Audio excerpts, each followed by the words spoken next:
Salam sejahtera Sobat Indofarm ID, ketemu lagi bersama kami di channel kita yang tercinta.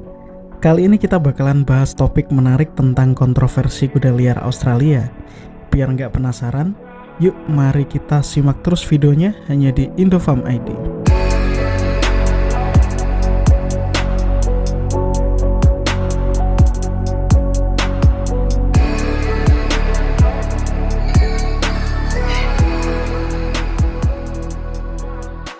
Kuda liar yang berkeliaran secara bebas di kawasan gurun Australia disebut sebagai Brumby. Kuda liar Australia ini bisa ditemukan di banyak daerah di seluruh negeri, khususnya di wilayah pegunungan Alpen Australia.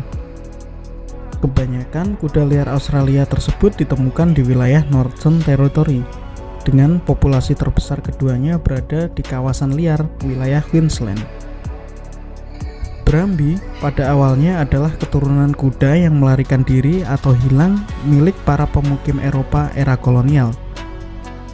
Saat ini, kuda liar tersebut tinggal di beberapa taman nasional, terutama Taman Nasional Alpine di Victoria, Taman Nasional Barrington Tops di New South Wales, dan Taman Nasional Carnarvon di Queensland.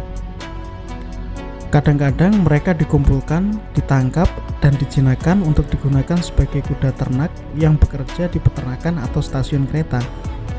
Selain itu, mereka juga digunakan sebagai kuda penjejak, kuda pertunjukan, kuda rodeo, dan kuda tunggangan. Sejarah kuda liar Australia. Kuda pertama kali tiba di Australia pada tahun 1788. Mereka diimpor untuk pekerjaan pertanian dan utilitas, rekreasi berkuda, dan balap kuda. Pada tahun 1800-an, hanya sekitar 200 kuda yang diperkirakan telah mencapai Australia. Sekitar tahun 1810, pacuan kuda menjadi populer di Australia, mengakibatkan masuknya impor kuda ras dari Inggris. Perjalanan panjang melalui laut dari Inggris, Eropa, dan Asia membuat kuda banyak yang mati selama di perjalanan. Otomatis, hanya kuda-kuda terkuat saja yang selamat dari perjalanan dan berhasil masuk Australia. Hal tersebut membuat kuda ternak di Australia sehat dan kuat, yang membantu kemampuan mereka untuk berkembang dan bertahan hidup di alam liar hingga saat ini.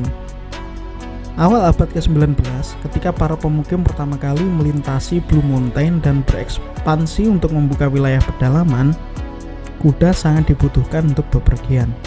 Selain itu, kuda menjadi alat yang dikendarai saat industri penggembalaan ternak domba dan sapi mulai tumbuh. Pada tahun 1840-an, banyak kuda melarikan diri dari wilayah pemukiman. Tetapi diyakini bahwa sebagian besar kuda Australia menjadi liar karena mereka sengaja dilepaskan ke alam liar dan dibiarkan hidup mandiri. Hal ini terjadi akibat para penggembala mengalami kondisi kering yang membuat pertanian di Australia menjadi sangat sulit. Para penggembala kemudian pergi meninggalkan pemukiman mereka, dan termasuk juga meninggalkan kuda yang mereka miliki. Setelah Perang Dunia I, permintaan kuda oleh pasukan pertahanan mulai menurun, karena telah digantikan oleh mesin. Hal tersebut menyebabkan melonjaknya jumlah kuda liar yang dilepaskan.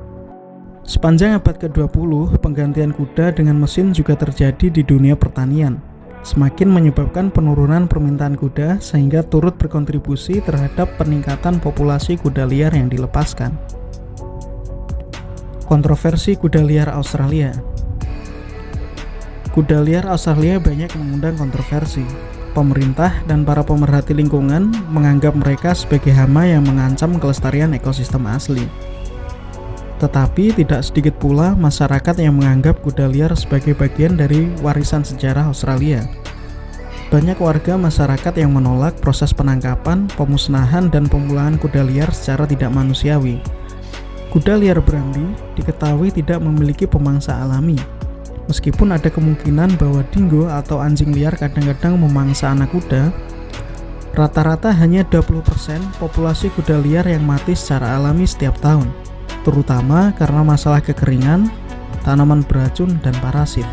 Beberapa kuda liar bahkan mampu hidup mencapai usia 20 tahun. Saat ini, Australia memiliki setidaknya 400.000 kuda yang berkeliaran secara liar di benua itu. Kuda liar umumnya dianggap sebagai hama moderat.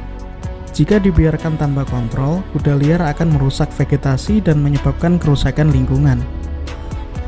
Dampak lingkungan mereka termasuk hilangnya tanah, pemadatan dan erosi, menginjak-injak vegetasi, pengurangan luas tanaman, peningkatan kematian pohon dengan mengunyah kulit kayu, kerusakan habitat rawa dan lubang air, penyebaran gulma invasif, dan beberapa efek merugikan pada populasi spesies asli.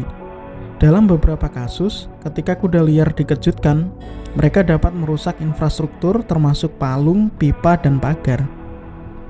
Dampaknya terhadap lingkungan menjadi signifikan, dan oleh karena itu, kuda liar dianggap sebagai ancaman lingkungan yang serius. Jumlah kuda liar di Australia mengalami peningkatan populasi rata-rata tertinggi mencapai angka 20 hingga 25% tiap tahun. Jumlah populasi kuda liar yang terus meningkat mengancam ekosistem asli sehingga pemerintah Australia mengambil langkah tegas agar ekosistem tidak rusak. Pemerintah Australia bertindak tegas dengan mengirim para penembak jitu, menangkap, mengejar, dan menembaki kuda liar dari helikopter dan memburunya untuk dimusnahkan. Namun karena juga memiliki nilai budaya dan potensi ekonomi, pengelolaan Brumby menjadi persoalan yang rumit. Masyarakat yang menolak pemusnahan mendukung langkah-langkah kontrol populasi secara manusiawi, misalnya dengan kontrol fertilitas atau kuda dibuat mandul, tapi terkendala karena efektivitas dan biaya yang mahal. Brumby yang ditangkap dapat dilatih sebagai kuda induk dan kuda pelana. Para pecinta binatang juga mendorong pengelolaan kuda liar sebagai potensi daya tarik wisata. Kuda liar kadang-kadang dijual ke pasar daging kuda Eropa setelah ditangkap dan menyumbang jutaan dolar bagi perekonomian Australia. Sekitar 30% kuda untuk ekspor daging berasal dari populasi liar. Kulit dan rambut-rambut kuda juga digunakan dan dijual. Selain itu, Brumby liar digunakan di kamp pelatihan oleh organisasi untuk mempromosikan interaksi yang positif antara pemuda bermasalah dengan lingkungan alam. Nah, begitulah kisah tentang kuda liar di Australia. Bagaimana menurut pendapat kalian? Yuk tuliskan pendapat kamu di kolom komentar.